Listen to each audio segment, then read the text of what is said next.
20대 대통령 선거 30일을 앞두고 이재명 민주당 후보는 전직 장차관 100여 명의 지지를 이끌어내며 세결집과 대선 전략 다듬기에 나섰습니다.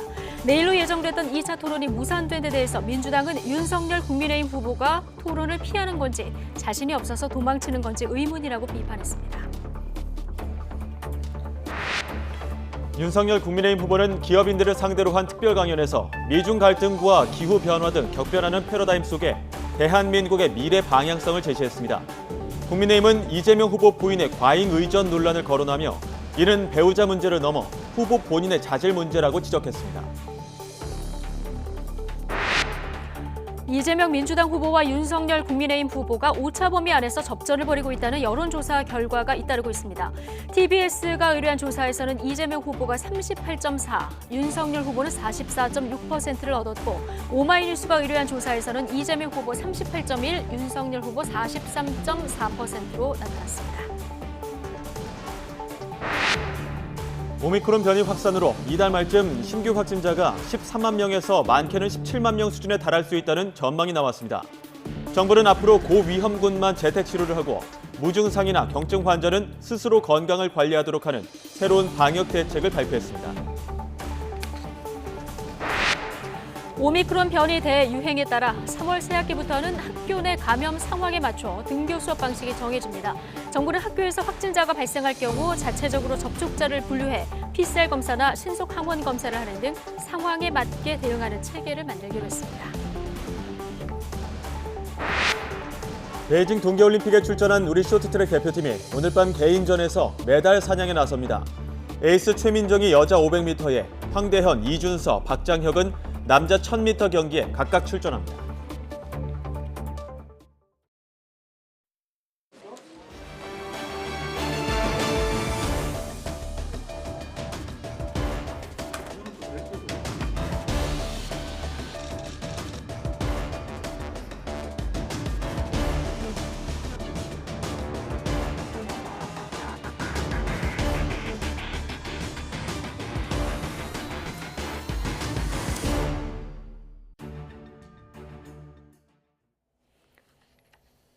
방역당국이 오미크론 변이 확산으로 이달 말쯤 신규 확진자가 13만 명에서 많게는 17만 명 수준에 달할 수 있다고 전망했습니다. 정은경 중앙방역대책본부 본부장은 질병관리청과 국내외 여러 전문가의 코로나19 발생 예측 결과에 따르면 높은 전파력을 가진 오미크론 유행의 영향으로 이달 말쯤 국내 하루 확진자가 13만 명에서 17만 명 수준으로 발생할 수 있다고 밝혔습니다. 실제 오미크론 변이가 국내에서 우세종, 지배종화하면서 예상보다 훨씬 빠른 속도로 하루 신규 확진자 수가 늘고 있습니다. 방역당국은 한정된 방역 의료 자원을 효과적으로 활용하는 것이 오미크론 대응 방역 체계 전환의 핵심이라고 강조했습니다. 확산세가 거세다 보니 비수도권에서도 코로나19 환자가 급증하고 있습니다. 부산과 대구에서 2,000명에 육박하는 신규 확진자가 나왔습니다. 이동량이 많았던 설 연휴 여파가 본격화한 것으로 보이는데 취재기자 연결해 지역별 상황 알아보겠습니다. 차상은 기자. 네, 부산시청 앞 임시선별검사소에 나와 있습니다. 네, 지역에서는 부산, 대구 상황이 특히 주목이 되는데요. 자, 상황이 어느 정도입니까?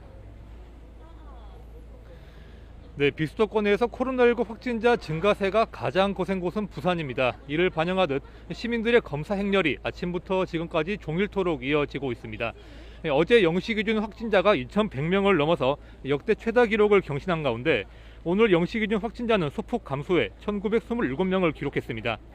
역학조사가 따라가지 못하는 상황이어서 일부 요양병원에서의 집단 감염 등을 제외하면 감염 경로가 불분명한 환자가 대부분을 차지하고 있습니다. 그나마 다행스러운 점은 폭증하는 신규 확진자 수와 비교할 때 중환자 증가폭이 상대적으로 크지 않다는 점인데요.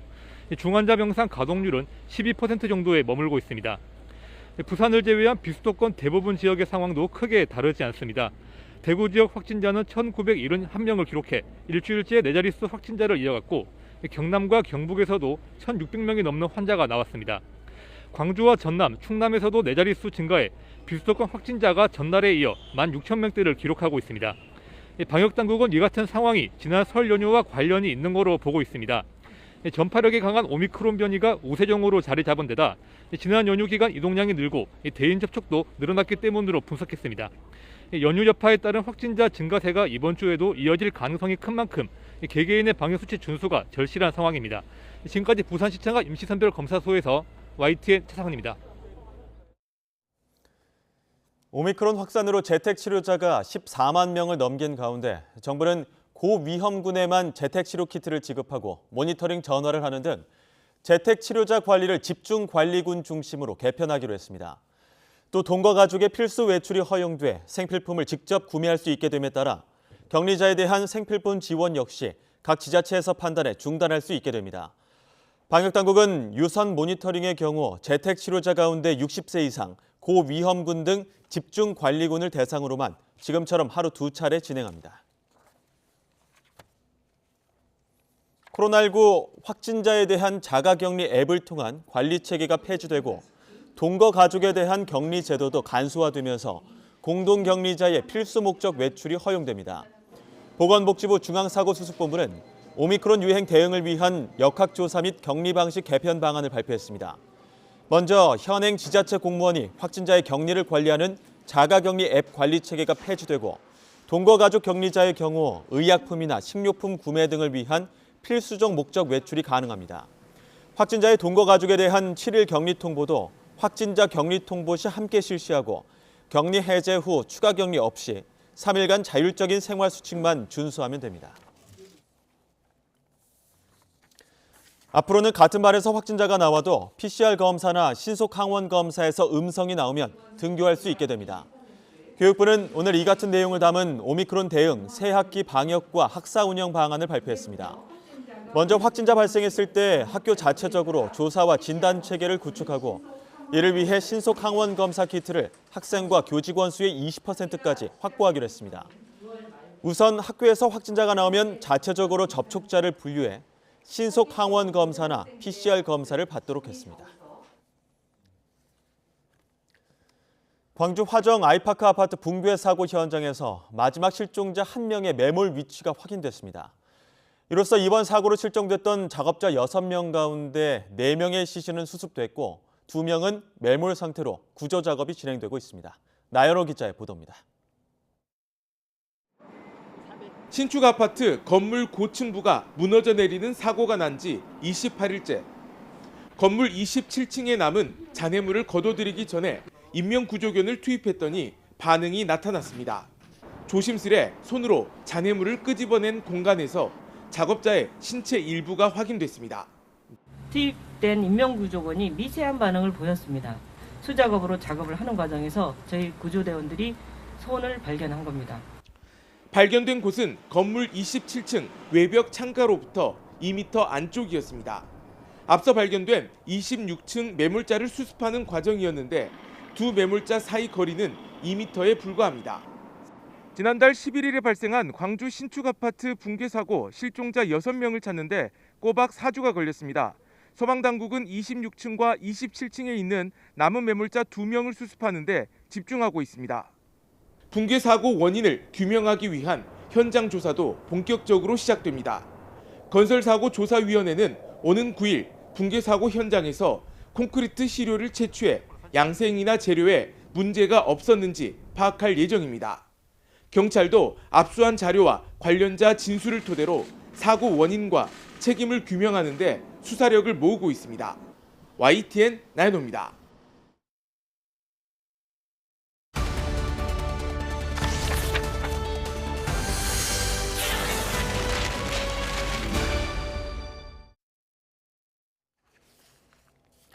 네, 대선이 정확하게 30일 앞으로 다가왔습니다. 여론조사 추이를 보면 여전히 양강 후보는 오차 범위 내 접전을 이어가고 있는데요. 30일 후에 유권자들은 어떤 후보를 선택할까요? 자, 여론조사 속 숨은 민심 지금부터 분석해 보겠습니다.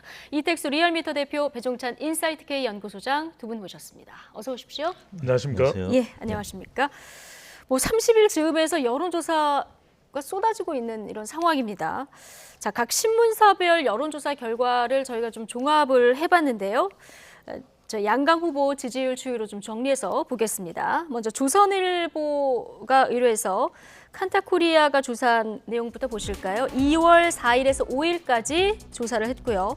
자, 사자 대결 조사 결과 보면 윤석열 후보가 35.0, 이재명 후보가 31, 심상정 2.9, 안철수 12.1. 자, 양강 후보의 격차는 4.0%포인트로 오차 범위 냅니다. 자, 중앙일보가 의뢰해서 엠브레인 퍼블릭이 조사한 여론조사 결과도 좀 보실까요? 자, 이재명 후보가 38.1%, 윤석열 후보 36.8%로 이 조사에서는 이재명 후보가 살짝 앞서 있는 이런 모습 볼 수 있습니다. 역시 오차 범위 내 바뀐 구도 보이고 있고요. 동아일보 조사도 보시죠. 리서치 조사고요. 윤석열 후보가 41.7, 이재명 후보가 37로 역시 오차 범위 내 격차를 보이고 있습니다. 자, 마지막으로 한겨레 신문이 의뢰해서 K스탯 리서치 조사입니다. 이거는 2월 3일에서 4일까지 조사한 거고요. 윤석열 후보가 38.8%, 그리고 이재명 후보가 32.6%로 6.2%포인트 차이입니다. 역시 그렇지만 오차 범위 내 접전 양상을 보이고 있는 이런 상황입니다. 자, 이택수 대표님, 네. 저 중앙일보 조사를 제외하고는 윤석열 후보가 오차 범위 내에서 앞서는 이런 결과치가 나왔는데 어쨌든 30일 남았는데 아직도 판세가 굳어지지 않는 이런 모습입니다. 네, 오차 범위 이제 내기 때문에 단정적으로 이야기하기는 어렵습니다만 네. 지금 다수의 여론조사 결과들이 윤석열 후보가 앞서는 결과들이 조금 많다는 점에서는 국민의힘은 조금 내부적으로 낙관적인 전망들이 나오고 있는 것 같고 예. 민주당은 조금 경계심을 늦출 수 없는 그런 위기 상황이다 이런 내부 진단이 있는 것 같습니다. 그럼에도 불구하고 말씀하신 것처럼 지금 오차 범위 내에서 팽팽한 수준은 통계학적으로 이제 맞는 것이기 때문에 향후에 30일이 남긴 했습니다만 아직 부동층이 전화 면접 조사는 그래도 한 10%포인트 이상 지금 남아있기 예. 때문에 그리고 TV 토론도 이제 한 번 하지 않았습니까? 뭐 두 예. 번, 세 번 앞으로 이제 더 하게 될 텐데 이 과정에서 스윙 보터라고 할 수 있는 유권자들 그리고 이제 또 아직 투표 표심을 정하지 못한 분들 이분들이 어디를 가느냐에 따라서 뭐 3 내지 5%포인트씩은 바뀔 수 있는 것이기 때문에 예. 그래서 각 캠프에서 지금은 안심할 수 없는 상황이고 여전히 그래서 단일화라는 키워드가 오가고 있는 것 같습니다. 예, 10여 군데 뭐 여론조사 결과들이 나오고 있는데 오차 범위 밖에서 한 후보가 크게 앞서는 이런 결과치는 지금 거의 없는 이런 네. 상황인 것 같고요. 다른 여론조사도 좀 보겠습니다. 자, 더 팩트와 리얼미터 조사 결과를 보실 텐데요. 자, 이재명 후보가 39.3, 윤석열 후보가 45.6%, 심상정 3.4, 안철수 6.9% 보이고 있습니다. 자, 다른 조사 기관들 조사는 지난주 추이하고 비교해서 좀 보실 텐데요. 자, CBS와 서던포스트 조사 결과 보시겠습니다.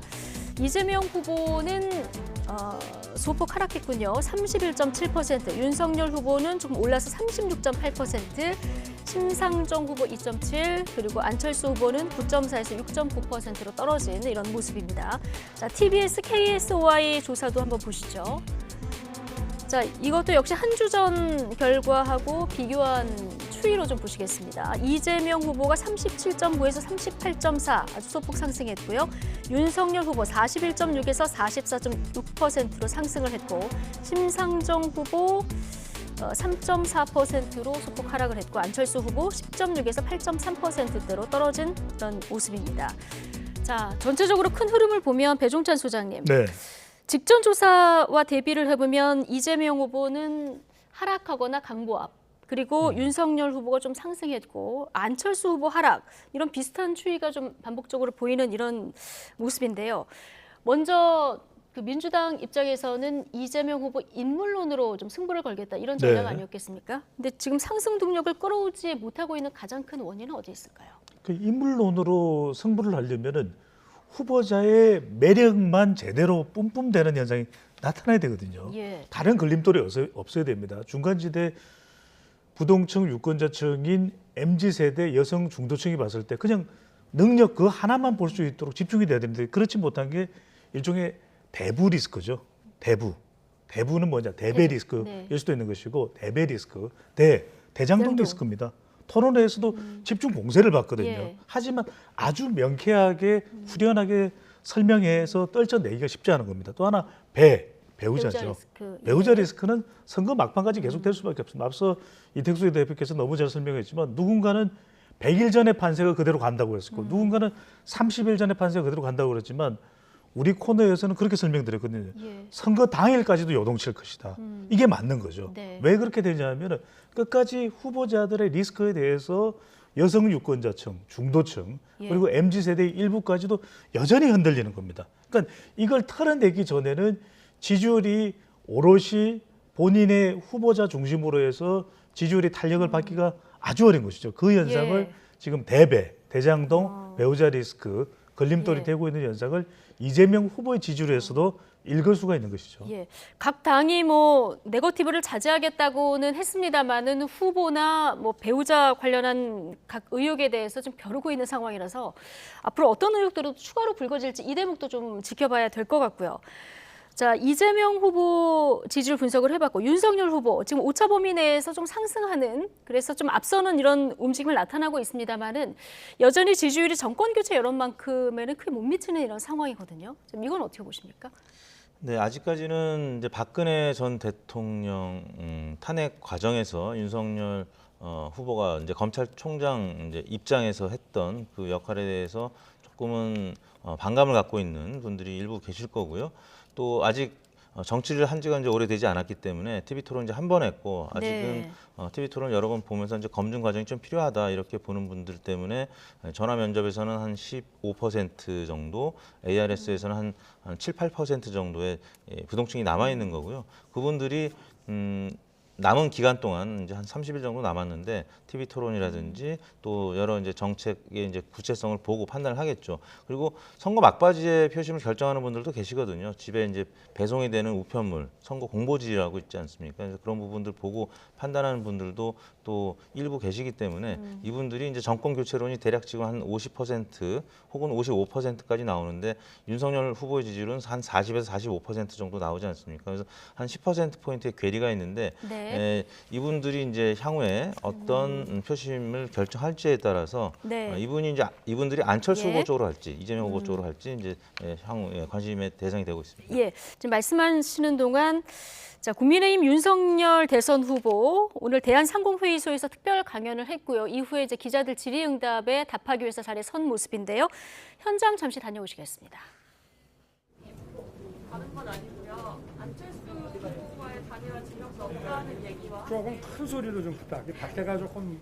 네, 알겠습니다. 안철수가 단일화 진정수 없다는 얘기를 하면서 혹은 저희는 이제 당내 권영세 본부장님은 단일화 필요하다, 선회해야 한다는 얘기를 하셨는데요. 혹시 관련해서 교감이 있거나 안철수 후보 향한 적극적인 제스처 준비하신 게 있나 싶어서. 글쎄, 권영세 본부장 입장이 뭔지 저하고도 얘기해 본 바가 아직 없고 제가 뭐 따로 논평하거나 드릴 말씀은 없습니다. 후보님, 오늘 인터뷰에서 단일화를 제재하지 않는다고 말씀하셨는데요. 그러면 정권 교체를 위해서라면 안철수 후보와의 단일화는 필수 조건이라고 지금 보고 계시는 겁니까? 그래서 제가 뭐 배제하지 않는다고 한 것이지 그 이외에는 더 드릴 말씀이 없습니다. 좀 죄송한데 저 지명 대면을 좀 질문해 주십시오. 네. 다음 질문하실 분. 네, 후보님.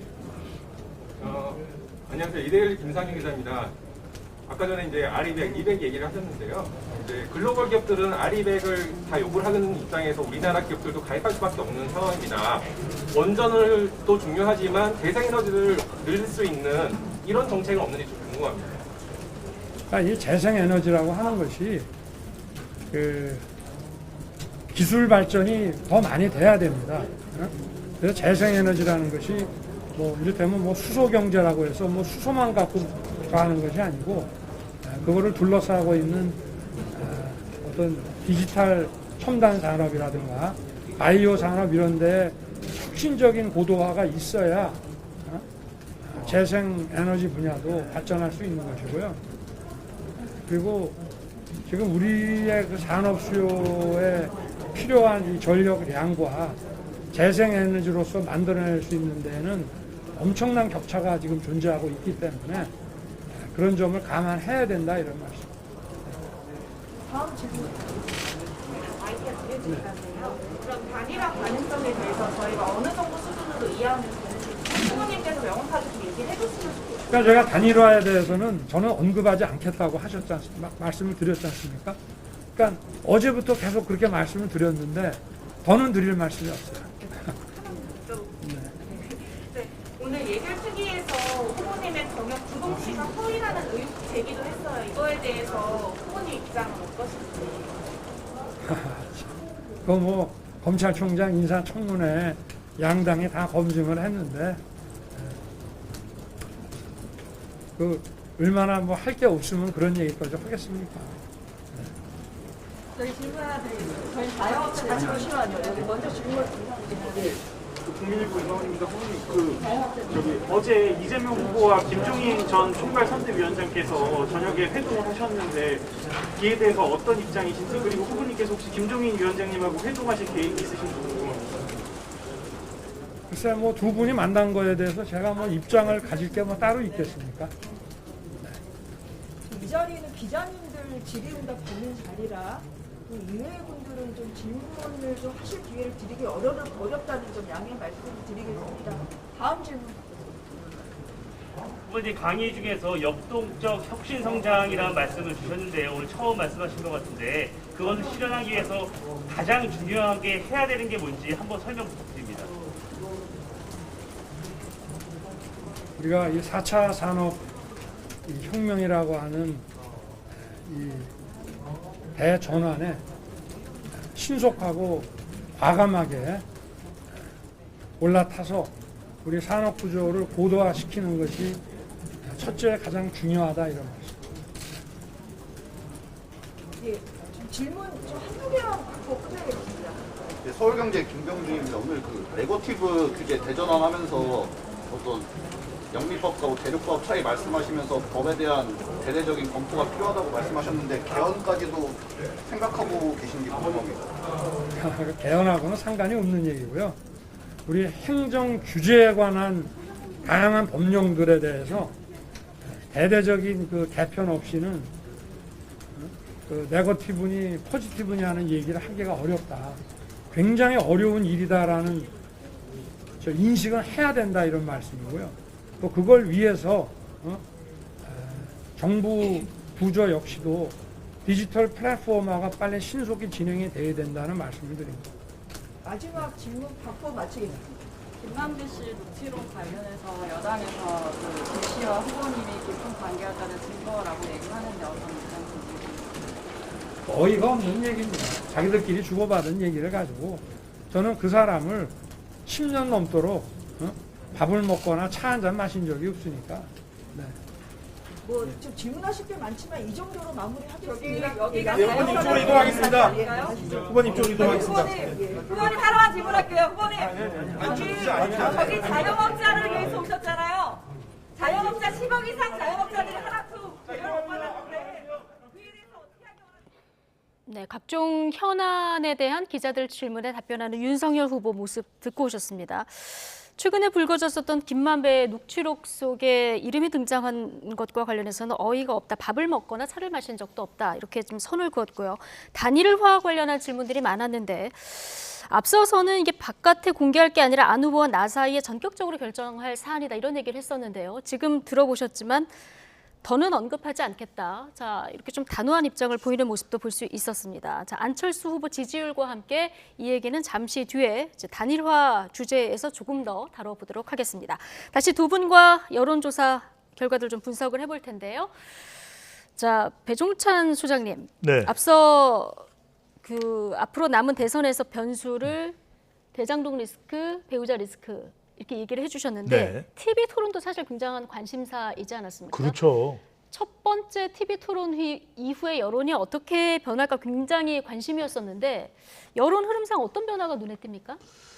글쎄 방금 전에 우리가 30일 이제 앞두고 쏟아진 여론조사를 잔뜩 소개를 해드렸는데 윤석열 후보가 대체로 오차 범위 내에서 앞서는 결과들이 많아요. 네. 그 이야기는 그래도 상대적으로 이재명 후보와 비교할 때는 TV 토론에서 윤석열 후보가 좀 효과를 봤다, 네. 덕을 봤다 이렇게 볼 수 있을 것 같아요. 관련된 조사 결과를 보더라도 예. TV 토론 후에 이미지가 좋아진 대선 후보 윤석열 후보가 40.9%, 네. 이재명 후보가 31%면 자신의 지지율과 비교를 해보면 윤석열 후보가 이재명 후보보다는 약 9%, 10% 가까이 앞서는 그러네요. 결과거든요. 이 차이가 더 크네요. 그러니까요. 예. 이 결과를 보면은 그러니까 이게 일종의 기저효과예요. 이재명 후보는 토달이라 그러잖아요. 네. 토론 잘할 걸 잔뜩 기대했다가 그냥 뭐 잘하네. 그건 큰 뭐 감흥이 없는 건데 예. 윤석열 후보는 아주 못할 것으로 생각했는데 뭐 웃기도 하고 여유를 부리기도 하고 그런 모습을 보니까 그래도 뭐 준비가 돼 있고 정확한 정보와 지식이 있고 없고를 떠나서 네. 토론을 좀 하네. 나쁘진 않네. 그럼 이런 기저효과에 따른 상대적으로 더 좋은 평가를 받은 것으로 이렇게 여론조사 결과상으로 나타났고 예. 이미지가 나빠진 대선 후보를 보더라도 이재명 후보와 윤석열 후보를 비교했을 때 윤석열 후보가 조금 나은 평가를 받고 있거든요. 그 이야기는 뭐냐면 결과적으로 토론이라는 것은 자기 지지층들은 큰 변화가 없습니다. 그렇다면 무엇인가 좀 토론만 놓고 봤을 때 네. 어떻게 평가를 할까 또 이 지지할지 여부에 또 여지를 두고 있었던 사람들한테는 윤석열 후보가 조금 더 긍정적인 평가는 더 가져간 것으로 봐야 되겠죠. 예. 자, 이택수 대표님. 네. 토론만 지켜보셨던 분들 보면은 뭐 심상정 후보, 안철수 후보도 뭐 상당히 선전했다 이런 평가들도 나오는데 보면은 잘했다 못했다 혹은 반대로 이미지가 나빠진 후보를 해도 이재명, 윤석열 두 후보만 그 수치가 높은 이런 상황이거든요. 네. 그래서 이걸 어떻게 봐야 될까요? 뭐 대선 후보 지지도 결과하고 굉장히 이제 유사한 패턴으로 나오는 값을 볼 수가 있을 네. 텐데요. 이제 관심도가 높으면 또 비호감도도 높아지게 돼 있고 또 관심도도 이런 높고, 예. 또 TV 토론 평가도 마찬가지입니다. 사실 기계적인 이제 균형에 의해서 뭐 주도권 토론이라고 해도 각 후보가 균등하게 5분씩 배정을 받았는데 이 양강 후보 윤석열, 이재명 후보한테 먼저 질문이 쏟아졌기 때문에 사실상 유권자들, 시청자들은 윤석열, 이재명 후보를 중심적으로 봤고요. 그렇게 보다 보니까 이 두 후보의 지지율이 오히려 더 강화되는 그런 반면 안철수 후보라든지 심상정 후보는 똑같은 시간 배분을 받았음에도 불구하고 나중에 이제 시간이 남으면 결국에는 혼자 독백하듯이 또 이렇게 연설하는 그런 모습을 봤을 때 TV 토론이라는 게 사실 이렇게 각이 서고 서로 간에 열띤 토론이 이루어져야 되는데 사실 그런 면에서는 지난 1차 토론은 탐색전 정도에 이제 그쳤기 때문에 그래서 윤석열 후보는 말씀하신 대로 조금 기대를 조금 적게 거나 아니면 좀 걱정을 했던 부분이 있었는데 거기에 이제 지지층들이 상대적으로 이제 높게 평가한 부분이 있는 것 같고 안철수 후보가 사실은 이번 대선이 이제 첫 번째도 아니고 지난 이제 2017년 대선에도 나와서 TV 토론을 했는데 뭔가 화두를 던진 부분과 관련해서는 좀 효과를 봤을지는 모르겠는데 구도의 면에서 윤석열 후보의 지지층을 좀 흡수하고 가져오는 왜냐하면 윤석열 후보와 안철수 후보는 중도 보수층의 이 제로섬 게임을 하고 있는 그런 관계이기 때문에 그런 면에서 이제 안철수 후보 입장에서 조금 아쉬운 그런 TV 토론이 아니었나 싶습니다. 예, 이재명 후보는 토론을 잘할 것이다. 이 이미지가 오히려 좀 불리하게 작용했을 것이다. 두 분 다 이렇게 좀 분석을 해주셨는데 앞서 배종찬 소장님이 꼽아주신 여러 가지 그 변수 가운데 배우자 리스크요. 이제는 뭐 국민의힘뿐만이 아니라 민주당, 양당 모두 배우자 리스크가 발생한 상황인데 자, 리얼미터하고 리서치앤리서치 여론조사 결과를 좀 보면 여론조사상으로는 이게 최근 일이어서 그런지 모르겠습니다만 김혜경 씨 논란이 조금 더 부정적인 여론이 높은 것 같습니다. 현재 김혜경 배우자에 대한 논란이 진행형이죠. 예.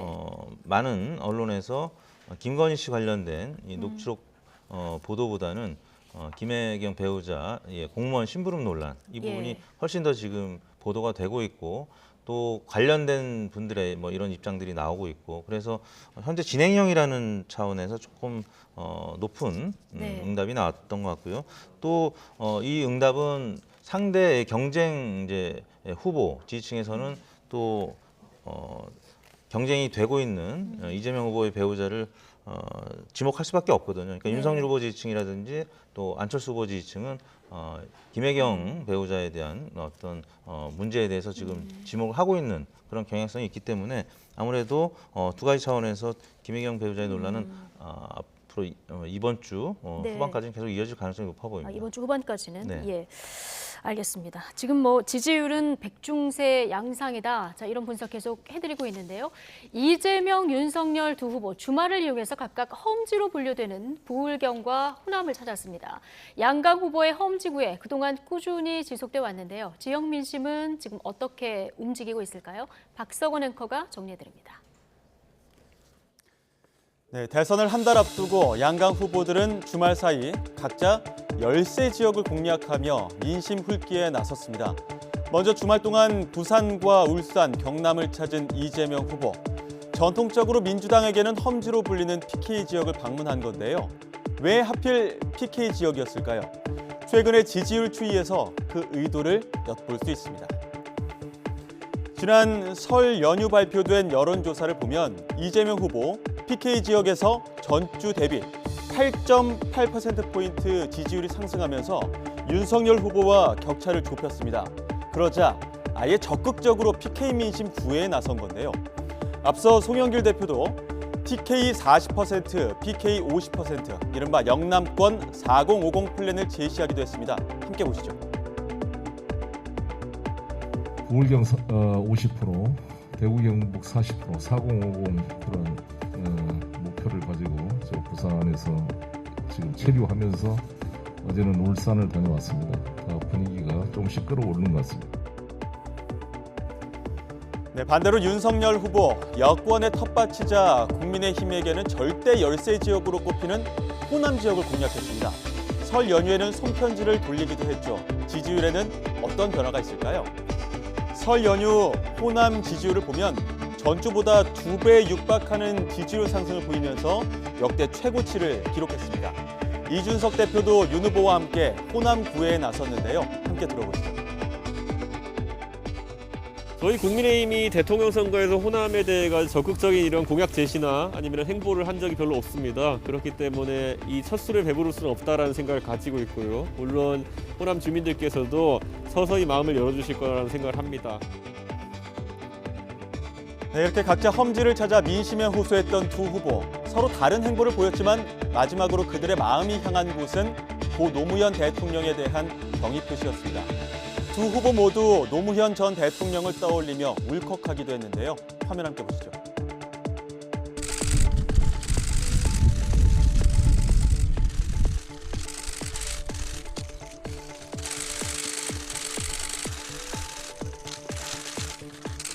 사람 사는 세상을 만드는 꿈은 노무현의 꿈이었고 문재인의 꿈이고 그리고 저 이재명의 영원한 꿈입니다, 여러분. 2007년 노무현 전 대통령께서 주변의 많은 반대에도 불구하고 고뇌에 찬 결단을 하셨습니다. 제주 해군 기지는 국가의 필수 요소다. 무장과 평화가 함께 있는 것은 잘못이 아니다. 이렇게 말씀하셨습니다. 저는 노무현 전 대통령의 고뇌와 결단을 가슴에 새깁니다. 네, 많은 국민의 사랑을 받았던 노무현 전 대통령에 대한 경의를 표하며 이재명 후보는 지지층을 향해, 윤석열 후보는 중도층을 향해 구애하고 있는데요. 그 마음이 얼마나 잘 전달됐을지 여론조사 결과가 궁금해집니다. 네, 박석원 앵커 리포트 보고 오셨고요. 이 내용은 잠시 후에 좀 풀어보기로 하고요. 더불어민주당 이재명 대선 후보 오늘 시도당 위원장들과 대선 준비 상황 점검했는데 자, 회의를 마친 뒤에 취재진과 일문일답을 좀 진행하고 있습니다. 현장으로 가보시겠습니다.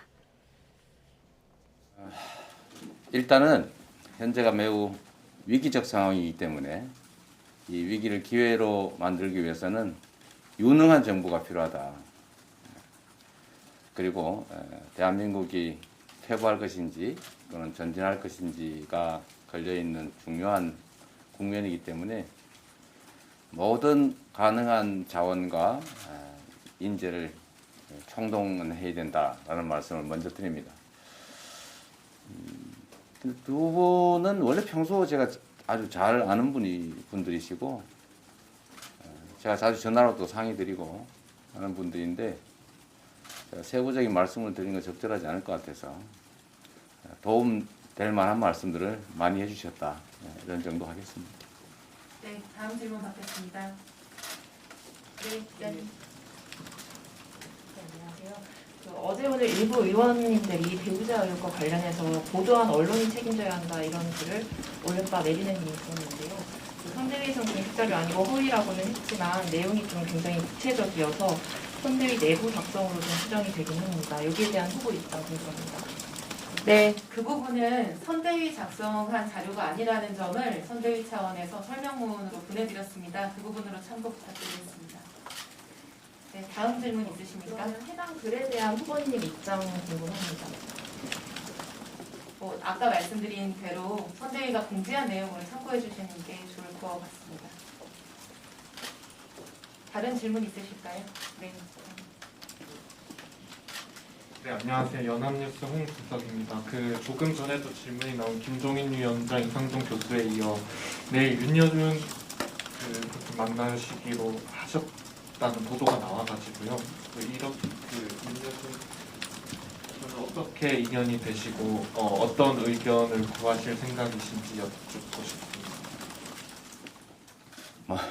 참, 윤 장관님은 제가 역시 아주 역량이 있으신 어른이시고 제가 그분을 알고 지낸 지가 상당히 오래됐기 때문에 가끔씩 전화드리고 상의하고 그런 사이입니다. 그 정도까지만 말씀드릴게요. 네, 마지막 질문 받아야 될 것 같은데요. 주재현 기자님.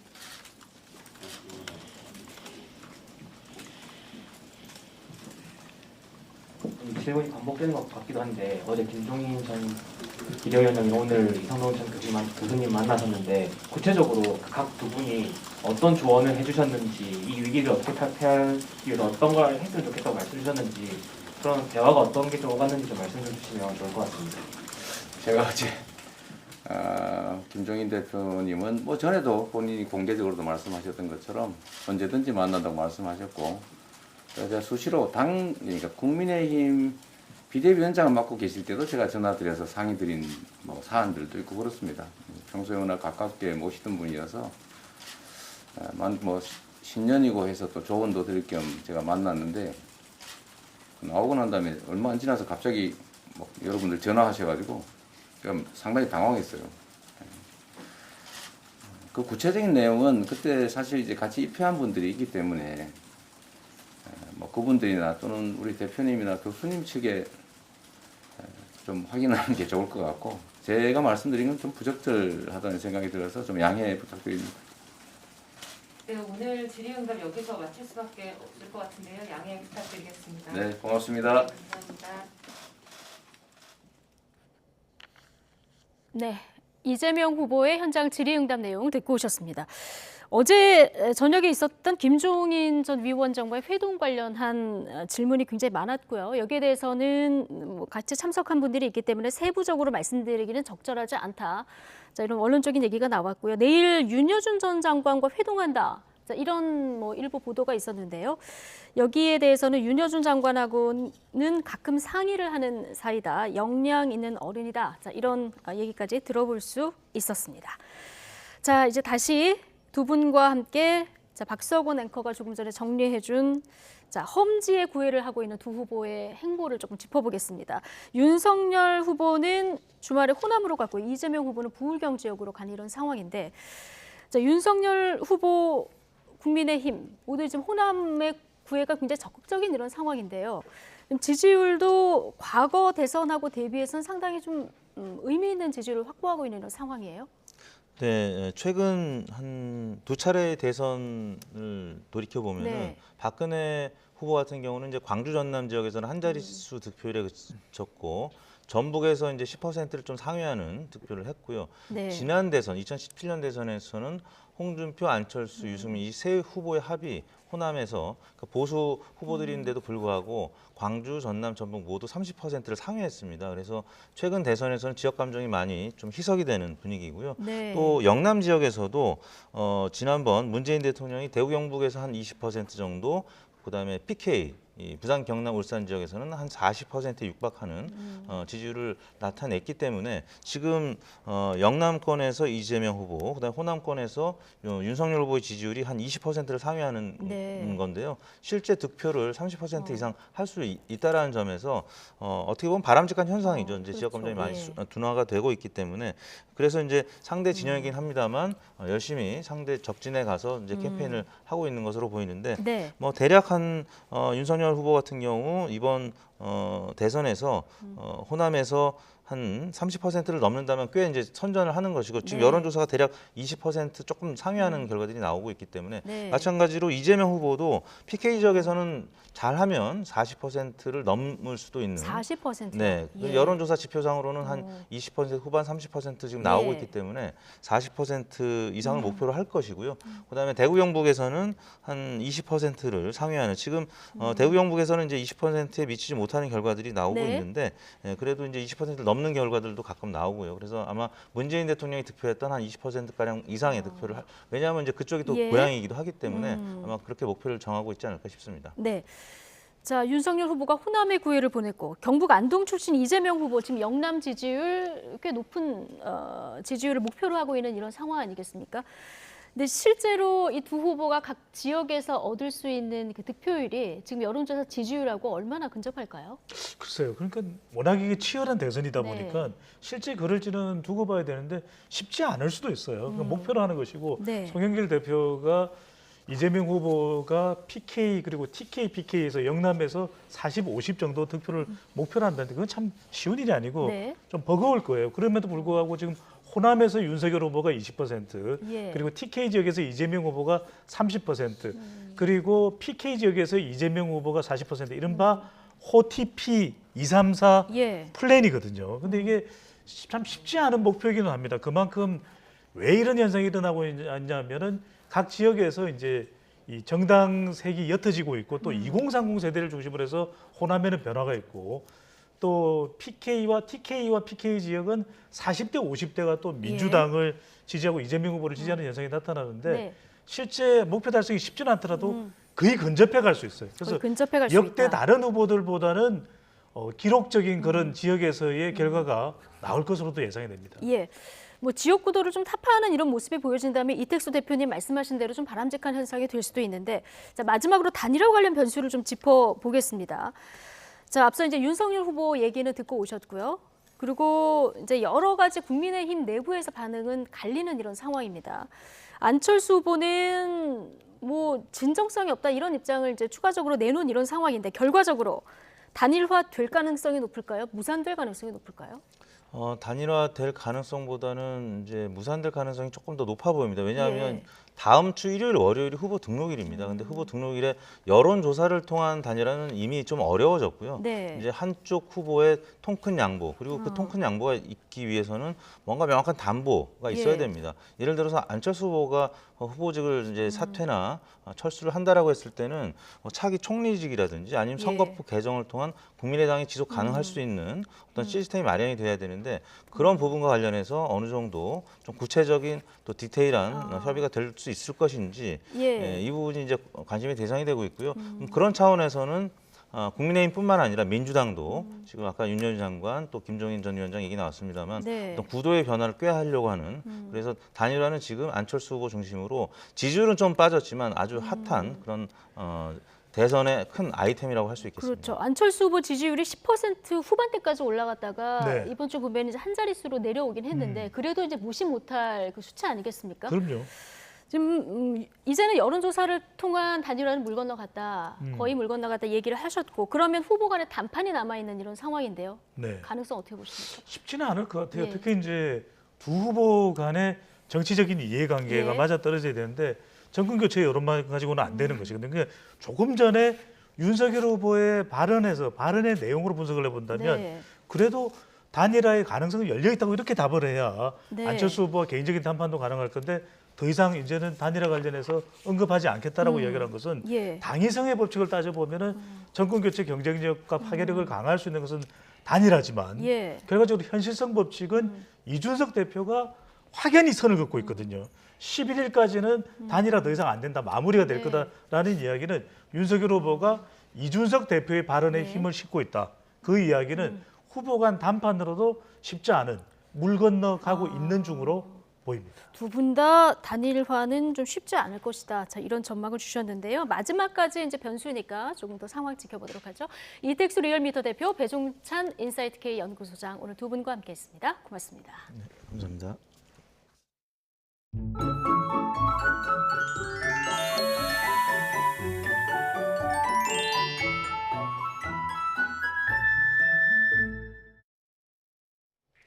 이제 추위도 물러날 채비를 하는 것 같습니다. 오늘 서울 낮 기온이 영상 1.9도까지 올랐고요. 내일은 오늘보다 공기가 더 부드러워집니다. 내일 서울 아침 기온은 영하 5도로 오늘보다 2도가량 높겠고 낮 기온은 5도까지 올라서 제자리를 되찾겠습니다. 반면 대개 건조함은 더욱 심해지겠습니다. 서울 경기와 영동, 영남과 전북 동부에 건조특보가 발효 중입니다. 바람도 다소 강하게 불어서 대형 화재가 발생할 가능성이 큽니다. 불씨 관리 잘해주시기 바랍니다. 내일도 전국 하늘은 대체로 맑겠습니다. 제주도만 오늘 오후부터 내일 새벽 사이 1에서 3cm의 눈이나 5mm 안팎의 비가 조금 내리겠습니다. 추위가 한풀 꺾이면서 한파특보는 조금 완화됐지만 내일 아침도 경기 북부와 강원 지역을 중심으로는 영하 10도 안팎의 추위가 이어집니다. 대관령이 영하 13도, 서울 영하 5도, 대전도 영하 5도, 대구 영하 4도까지 떨어지겠습니다. 낮 기온은 서울이 5도, 대전 7도, 광주는 8도로 오늘보다 3에서 6도가량 높겠습니다. 주말까지 기온은 오름세를 보이면서 예년보다 온화한 날씨가 이어지겠습니다. 날씨였습니다. 월요일 더 뉴스 여기서 마치겠습니다. 함께해 주신 여러분 고맙습니다.